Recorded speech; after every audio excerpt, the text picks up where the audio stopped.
좋은 아침 칼럼. 매주 화요일 이 시간은 한국 유나이티드 문화재단 강덕영 장로님의 종교인과 신앙인 칼럼으로 같이 합니다.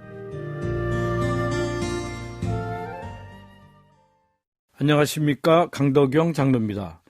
오래전 저는 한 기독교 단체의 청년 지도자를 만나 허물없이 이야기를 나눈 적이 있었습니다. 그 청년은 알아주는 명문대를 나와 좋은 직장을 다니다가 어느 날 하나님의 강력한 부르심을 받았다고 합니다. 그래서 선교 사역을 시작하게 되었고 벌써 10년이 훌쩍 지났다고 합니다. 저는 그 청년의 이야기를 들으며 큰 감동을 받았습니다. 그동안 많은 고난이 있었지만 성령께서 자신을 붙들어 주셔서 즐거운 마음으로 이 길을 가고 있다고 말했습니다. 또한 자신과 함께 일하는 청년들이 7명이 있는데 다들 대기업에서 많은 급여를 받아왔거나 해외에서 공부를 마친 헌신적인 젊은이들이라고 했습니다.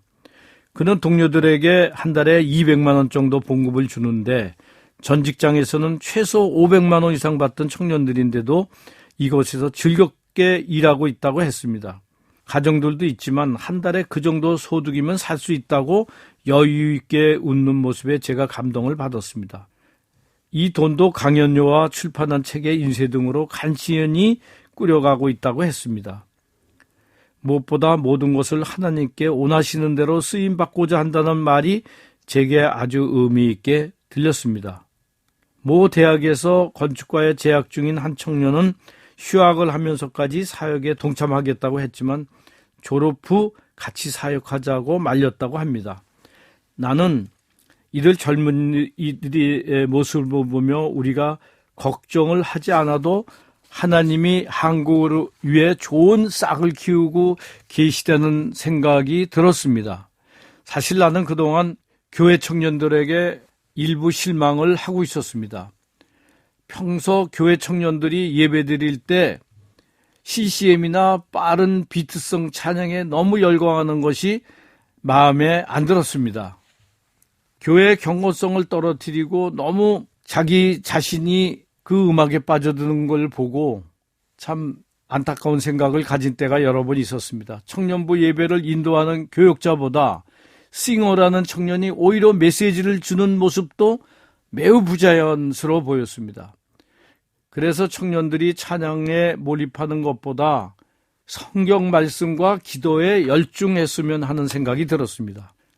나는 교회에서 목회자가 말씀과 기도를 중심으로 청년들을 가르쳐야 된다고 생각합니다. 그런데 많은 목회자들은 청년들을 교회에 많이 나오게 하려면 자유롭게 풀어줘야 한다고 여기는 것 같습니다.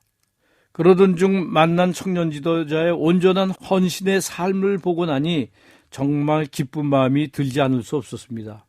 그래서 그 젊은 청년들의 뜨거운 신앙이 잠깐 타오르다가 금방 식지 않기를 기도했습니다.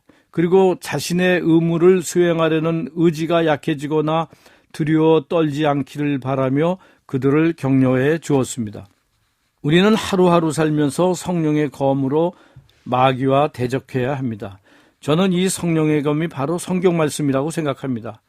나는 그 청년에게 하나님의 일을 하면서도 성경 읽기와 배우기를 게을르게 하지 말 것을 간곡히 당부했습니다. 그리고 이제 내가 그들을 돕는 일은 필요할 때 울타리가 되어주고 그들에게 힘과 용기를 부어주는 일이 바로 나의 책임감이라고 느꼈습니다. 세상은 언제나 우리를 영적으로 무너뜨리라고 합니다. 이럴 때일수록 우리는 말씀으로 깨어 삶 전체를 하나님께 영광을 돌릴 수 있어야 합니다. 대단히 감사합니다. 좋은 아침 칼럼 지금까지 한국 유나이티드 문화재단 강덕영 장로님의 종교인과 신앙인 칼럼으로 같이 했습니다.